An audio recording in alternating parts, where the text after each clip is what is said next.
Okay, so you know how we all want to be like totally sure that the doctor's taking care of us, our families, everyone really are actually like competent. Absolutely. It kind of all comes down to like how we test their skills, right? Yeah. But what if the whole system that we made to make sure they're good at their jobs doesn't really work perfectly when we try to like actually evaluate them in the real world?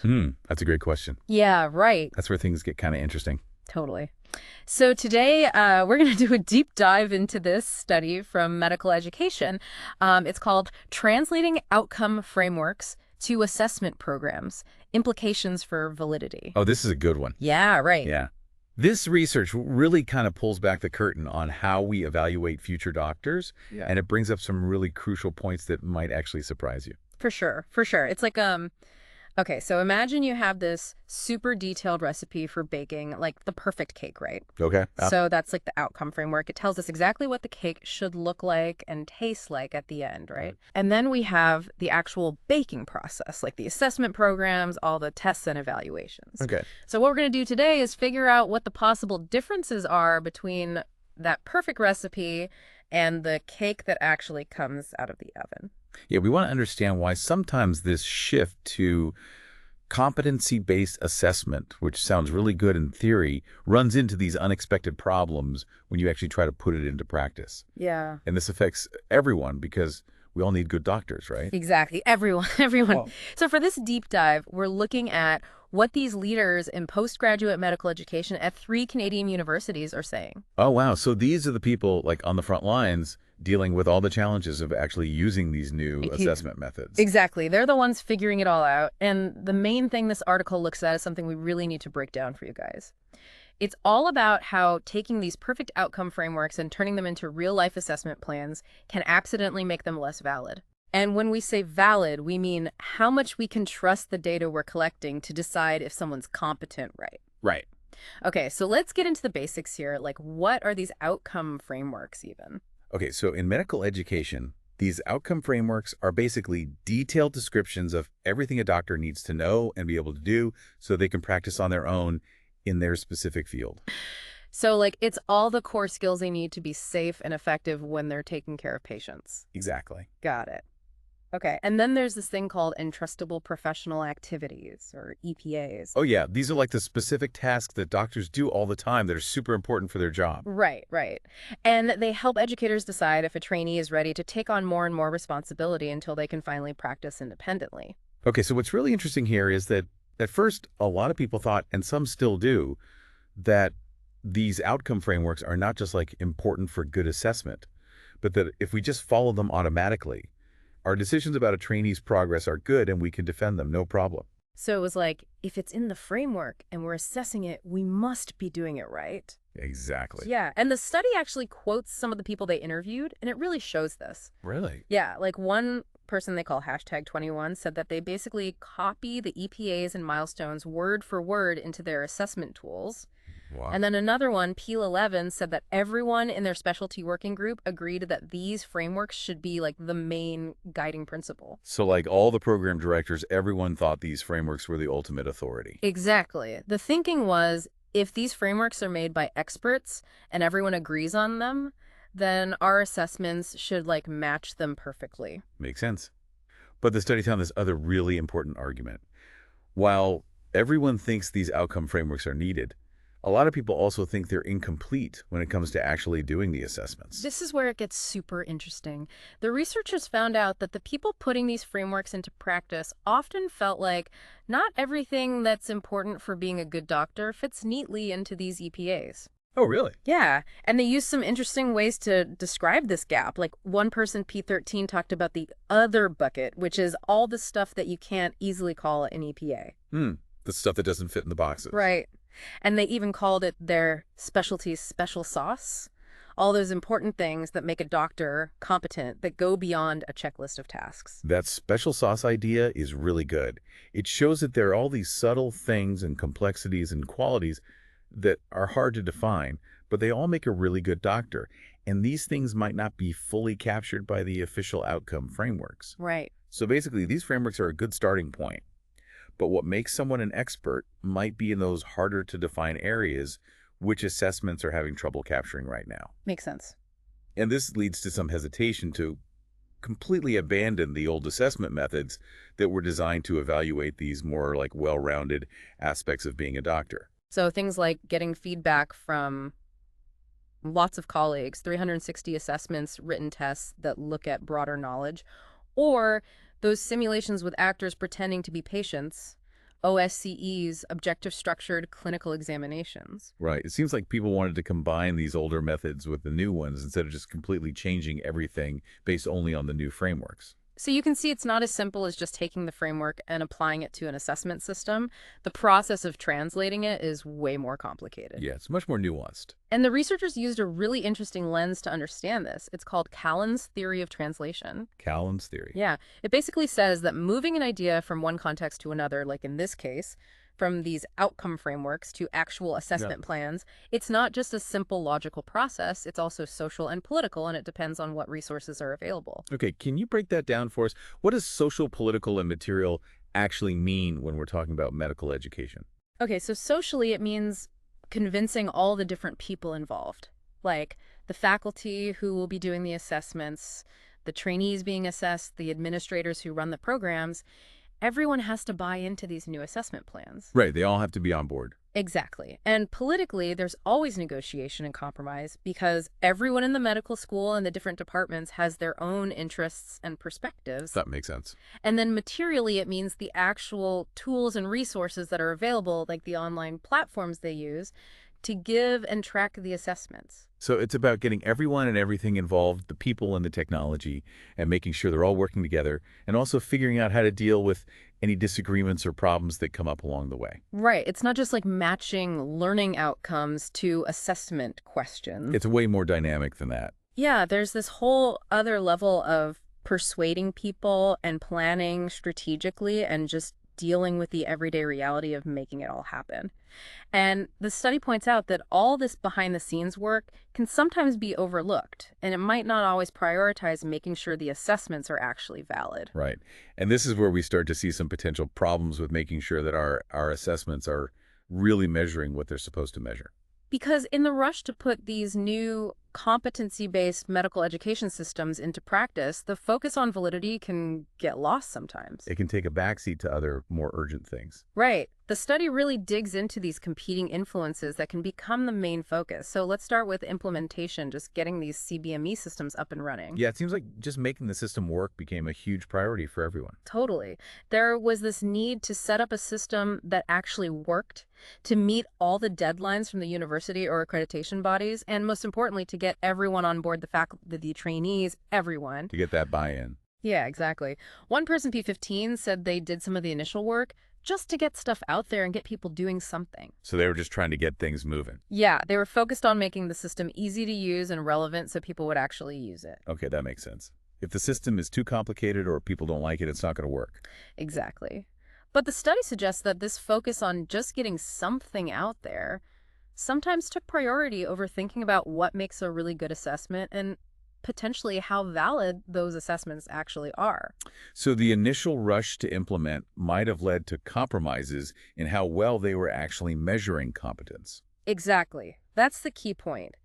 They needed a system that worked, but that could unintentionally mean that they weren't evaluating competence as rigorously as they could have. And then there's also the influence of accreditation, the organizations that set the standards for medical education. Oh, yeah. Right. In Canada, that's mainly the Royal College of Physicians and Surgeons of Canada. And obviously, everyone wants to meet their requirements. Absolutely. You have to. And the study found that this pressure to comply with accreditation guidelines could also shape assessment plans in ways that weren't always the best for validity. Like maybe not using the latest research on assessment. Right. One person, P22, said that it felt like they didn't have much latitude for creativity in designing assessments, and programs were always being told to go back to the specific rules in the accreditor's documents. But there's a balancing act here, right? Definitely. On the one hand, accreditation makes sure there are standards and everyone's accountable, which guarantees a basic level of quality across different training programs. But on the other hand, it could limit the freedom of individual programs to come up with more innovative or validity-focused assessment methods that go beyond the accreditor's requirements. So it's the difference between just checking off boxes for accreditation and really digging deep to make sure you have the most valid assessment possible based on the best practices out there. Right. And then the study found another big influence: technology. Oh yeah, as things move online, that's definitely having an impact. Yeah, more and more assessments are being done online, and that's playing a big role in how assessments are designed. It seems like technology should make things easier and help collect and analyze all that assessment data. You would think, right? Yeah. But in reality, the types of assessment methods that were possible sometimes depended on what the online platforms could do, or more importantly, what they couldn't do. And this sometimes overruled what might have been the most valid approach. Interesting. So the technology kind of limited them. Yeah, one person, P18, said that at first they had a system where programs could design really customized EPA assessment tools that weren't tied to specific milestones in a rigid way. But it turned out that programming and maintaining that level of customization was just too much work for their resources. So it wasn't sustainable. Yeah, so they had to change the system. And that change wasn't driven by what would be best for the validity of the assessments. It was driven by practical limitations of the technology. So the technology became the limiting factor, instead of the ideal assessment strategy determining what technology to use. The limitations of the technology shaped how they did the assessments. Exactly. And that might have meant sacrificing some aspects of validity. Wow. So it seems like these three big influences, the pressure to implement the accreditation requirements and the limits of technology, they all created this complicated environment where validity wasn't always the top priority when designing and implementing assessment systems. That's right. It became this complex web of competing priorities. So with all that going on, what happened to validity? Where did it fit into these new systems? Well, the study found that validity often ended up being threatened, uncertain, or assumed. Threatened, uncertain, or assumed. Yeah, because of all these competing priorities, the focus on really evaluating how valid the new assessment plans were sometimes got pushed aside. It makes sense that people would focus on the urgent stuff first. Exactly. And a lot of the people they interviewed said that they didn't feel prepared or they didn't have the resources to really investigate the validity of their new assessment systems. So they weren't really sure if the assessments were working as intended. Right. One person, P15, even admitted, how do you measure these things? I don't know. This is a challenge and a struggle. I'm not sure how to answer that. And they were talking about how assessment plans are evaluated. Wow, that's a pretty big thing to admit. It is. And it shows a serious gap. If the people designing and implementing these assessments don't feel like they can evaluate how valid they are, then how can we as patients be completely confident that they're making the right judgments about a trainee's competence? That's a good point. And the study also noticed that there was a tendency to put off this in-depth evaluation of validity. Maybe they would delegate it to the postgraduate departments or just assume that it would be taken care of later on. So they were kicking the can down the road. Kind of. And in the meantime, it seems like they were relying on what the researchers called surrogates for validity. Surrogates. Yeah, these are like indirect signs that people hoped meant the assessments were working the way they were supposed to. Okay, I'm curious, what kinds of things are we talking about? Things like the competence committee meeting regularly to talk about how the trainees are doing, or the general feeling that they were identifying problems with struggling trainees earlier in their training. So they were finding the problems sooner. Yeah, one person, P20, said, I think they are finding things out earlier. We're hearing that problems are emerging earlier. And I think with more assessments, it's just brought that conversation up to the forefront. So more assessments meant more conversations about problems. Yeah. But as the researchers point out, just having more data doesn't automatically mean you have better data. Right. More frequent assessments could just mean you're consistently measuring the wrong things more often. Exactly. The study concludes that validity was often just assumed because they thought they were following the best practices, or they thought someone else was taking care of making sure the assessments were valid. So it wasn't that they didn't care about validity. No, it was more like they had to deal with all these competing priorities in the real world of medical education. Okay, so what does all this mean for us? Why should we care about these potential problems with validity? Well, if the assessments aren't valid, it could mean that trainees who aren't really competent in all the essential parts of their practice are moving through the system. And that could directly affect the quality of care that patients receive. Absolutely. It could have serious consequences for patient safety, and it also affects how credible the training institutions and the medical profession are in the eyes of the public. So the stakes are pretty high. They are. And the study strongly recommends that we make validity a priority and that we actually gather evidence to support the claims we're making based on the assessment data from the very beginning when we're putting these competency-based medical education systems into place. So we need to be thinking about validity right from the start. Exactly. And it also highlights how important it is for assessment researchers to really understand these real-world factors and competing priorities when they're developing their frameworks for validity. Validity isn't just this abstract concept. It's something that has to be actively built and maintained and rigorously evaluated in the real world of medical education. And it sounds like ensuring that assessments are valid isn't just a scientific thing, it's also a human and social process that requires constant communication and collaboration and negotiation between all the different people involved in medical education. Right. Anytime something new is introduced, whether it's a new technology platform or a change in the guidelines from accreditation bodies, it could potentially affect the validity of our assessments. So we have to be constantly paying attention and be ready to adapt our assessment methods as needed. Okay, so to sum it all up for you, our listener, the main takeaway from this deep dive is this. While competency-based medical education has a lot of potential for training skilled and knowledgeable doctors, the process of going from these theoretical frameworks to actually assessing those skills in the real world is complex, and there are a lot of challenges. There are a lot of potential pitfalls that could affect how much we can trust the evaluations. And this brings up a really important question for all of us who rely on the expertise of medical professionals. What questions should we be asking about how that expertise is evaluated and ensured? Should we be more concerned about the validity of these assessments? It's definitely something to think about. We should all be more aware of all the behind-the-scenes work that goes into making sure the professionals we depend on are truly competent. Yeah, this study really shows us that we can't just assume the assessments are valid.